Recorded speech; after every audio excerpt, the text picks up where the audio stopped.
So we just watched Game of Thrones season 6, episode 5, and we got some questions. Yeah. Okay.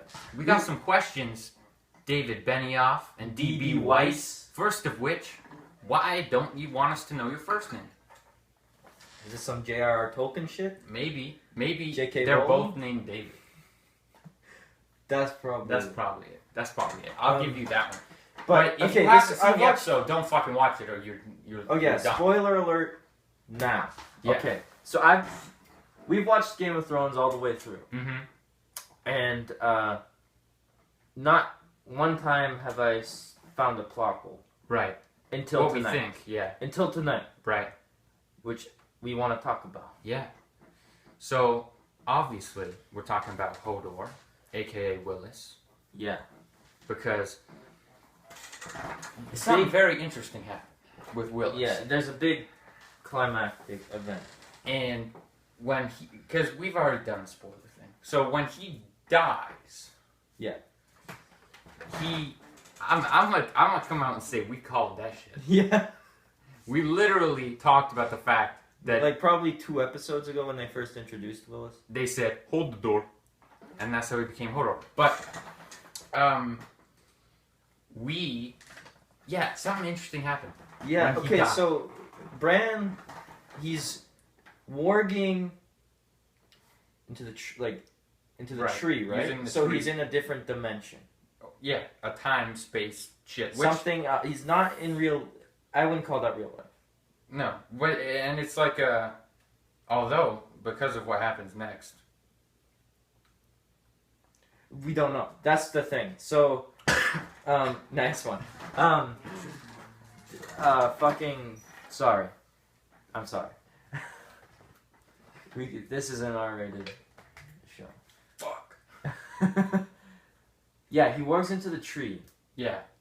He can walk, which is fine.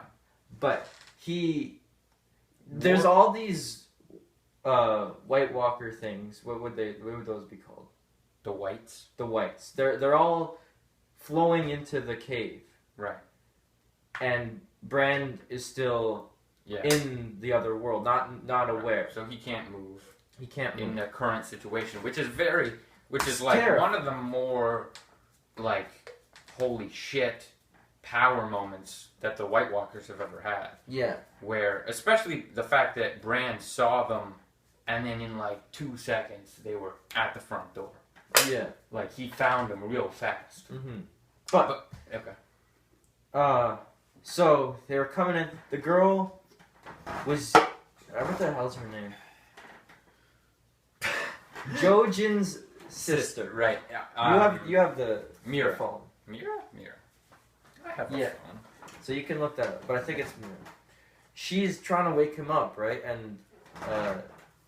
And he eventually hears her voice. Right. So in the alternate dimension, he hears like an echoed version of her voice, which means like... And he kind of catches on, right, that he needs to warg into Hodor. But but because he can't do anything in the real world, he has to warg. He attempts. I don't even think that he knew it would work, or because he'd never tried it before. Yeah, but he attempts. It was the only thing he could do.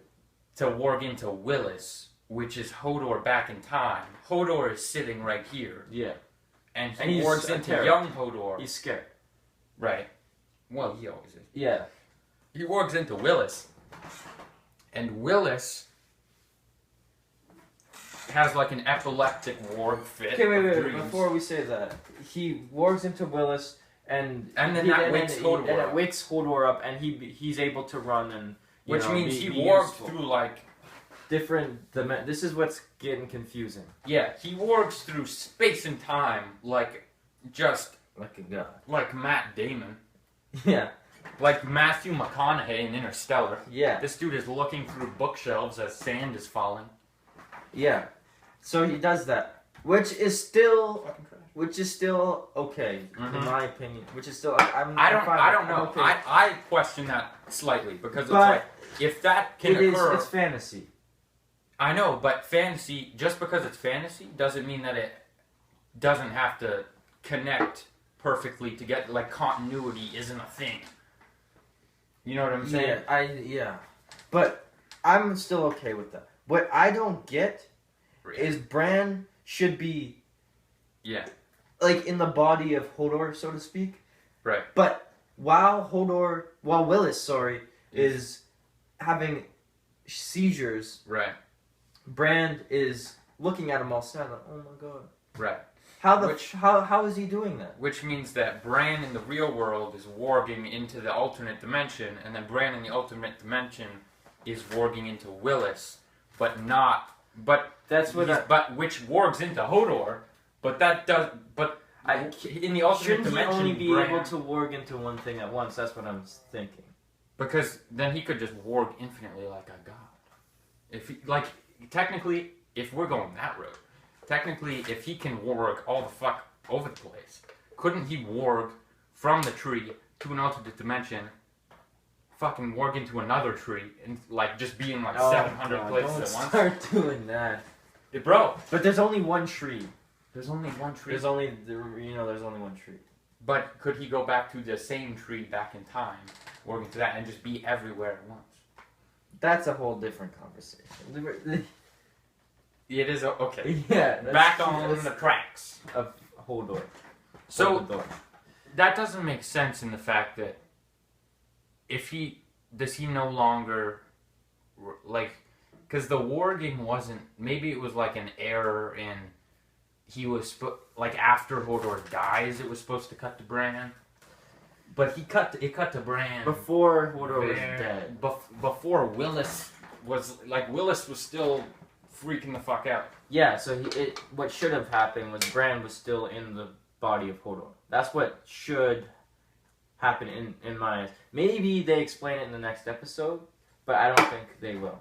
Yeah. Because I think they would personally, I think the writers wanted to show Bran sad to see what he did to Hodor, which is actually a very heartfelt moment.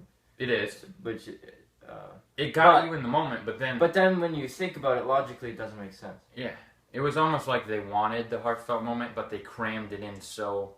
they wanted to cram it in so bad that... How the hell did they get that past all of the writers and, editors? And not one person said... Wait, because here's this thing, is all these fucking writers and editors are as confused as we are about the fact that this dude is over here and over here warging into that dude who's warging into this dude. They're like, what the fuck? We'll just edit that shit. Is it George R. Martin that he wrote it and then they're like, fuck, we gotta make some sense of it? Maybe, I don't. He didn't write the episode, I don't think. No, but I don't think George R. R. Martin had anything to do with it. I think he's been out of it for a while. He's been out of it for a long time. You never know, man. You never know, but he is an executive producer. Yeah, but I feel like they would put his name on there anyway. They have to. Anyways, so that's just. I don't think we really came to a conclusion on that because there is none. There is none, and there'll be other videos. Alt Shift X will probably make a video. That's true. That's a little bit more informed than this one. Yeah. But anything else you want to talk about season 6, episode 5, or season 6 in general? Are we gonna talk about the Jorah thing? Okay. This video is about to get 2 hours long because we just argued for about 20 minutes whether Jorah's gonna get in Daenerys' pants. He thinks he will. I think he won't because first, sure, I think she loves him. That was your point.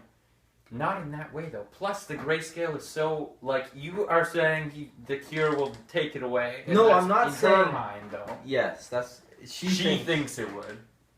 But I don't think that her saying "come back to me" and all that because I want to take Westeros with you by my side, or I need you by my side when I take Westeros, doesn't mean I need you in my sheets.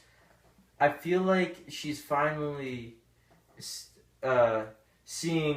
realizing that she's loved him all along. Not loved him all along, but she's starting to love him now because she realized that he will always be by her side. He will be, but not in her sheets.